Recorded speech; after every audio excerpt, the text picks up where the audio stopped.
Welcome to the WISE Quarterly Digest. It's a newsletter to give you stakeholders an opportunity to catch up with what's been happening at the Y over the last quarter and where we're moving into the next 12 months. I'm with Grant. Grant heads up our strategy, governance, administration, and we've morphed into a whole new, I guess, our 5th year of our 10-year strategic framework. That's right. What have we achieved in the first 5 years? Well, the first 5 years have been, I guess when I describe them, I talk about 4 very different years that have helped us build to what's becoming a momentum stage, if you like, of where we're at with the framework. So our first year was a foundational year, 2015 to 2016. And it was really at that point that we looked internally and we looked at making some structural changes that would help us to become the organisation that we wanted to become, to do what it is that we're hoping to do, and that's create impact for young people in the communities that they live in. So we had some great success in that first year. As we moved into a second year, I label that the community hub year. So that's the first year where we really started talking about the foundations of this community development culture and philosophy and approach that we take to the work that we do in communities. So some great outcomes there, talking about what it means to be a community hub, what the foundations of that look like, and most importantly, what it is that we need to do to engage with stakeholders and members of community in order to start driving impact. 2017, 2018, not just for us here in WA, but for the YMCA broadly across Australia, was a pretty pivotal year. That was when we first started talking about this belief that we have, this belief of the power of inspired young people. So again, in the context of the communities that we operate in, our internal language, and possibly some of the language that you've heard out in services and out in some of the relationships that we have with you, is we start talking about the power of the belief in inspired young people and the role that we aspire to play in that. In the year just going, we've really talked about this current year that we're closing off, or have just stepped in away from, as we've moved from June to July, is what we call a step change year. So really for us, the business that we're a social enterprise business. We understand that for us to deliver on the aspirations in the next 5 years of our plan, we need to be able to drive our own financial sustainability. So we've really set ourselves up to grow well in the parts of the business that create the surplus that we need in our ELCs and our OSHAs, and we're looking at some other avenues in that regard. We're really setting ourselves up for a youth, and we've always had a youth culture, but we're really embedding some frameworks and some philosophy that will help us grow in that space.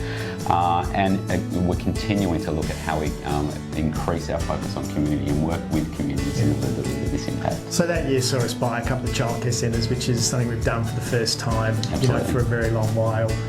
It's about getting that financial enterprise engine really going stronger, and for us that's in the early years space. And also just thinking deeply around what we want to do with young people, both as staff and as our clients and customers, so that this value proposition of believing in young people becomes real for them. I mean, they're 60-70% of our employee group as well. So really significant step change. Absolutely. And probably for us, it was about 175 years this year, and our biggest challenge is staying relevant to the community. Everyone knows about the why. What we do, I guess, is a big challenge, and that belief is really giving us some traction in that particular space. So for the year ahead, what's our focus? So certainly we look to the year ahead, as you know well, Ross. We've got some real focus areas that if I had to categorise into broad concepts, we would say we want to look at what we're doing for empowered young people, both internally and externally.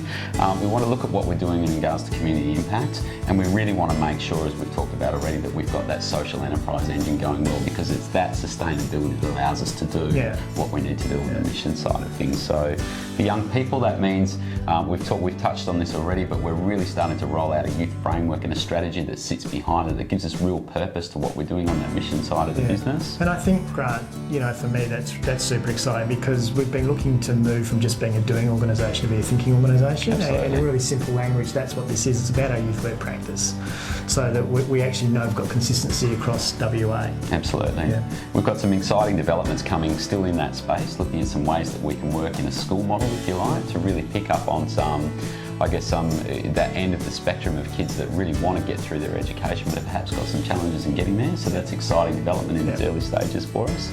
And internally, I guess what we really want to focus on, clearly that's a piece that you're leading for us as our CEO internally, Ross, is we've got this real focus on what does it mean to be a culture and an organisation that embraces the voice of young people, whilst recognising the intergenerational leadership that most organisations like ours have in that organisation. So it's a good conversation. It's a challenging conversation.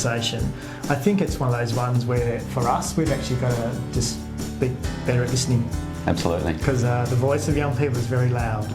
And they don't need to be given a voice, they have a voice, and we just need to learn how to listen to that better. Absolutely. Yeah. It's like you live in my house, Ross. So on community impact, I guess what we're still doing in that space is we're developing our understanding of what it means to work alongside and within communities in order to deliver real rich and meaningful impact and outcomes for the young people and others around them that live in those communities. So we've got some great work that continues to roll out in that space. So it's been an exciting first 5 years. There are some really specific goals for next year, and we will look forward to reporting back on our success of that in 12 months' time.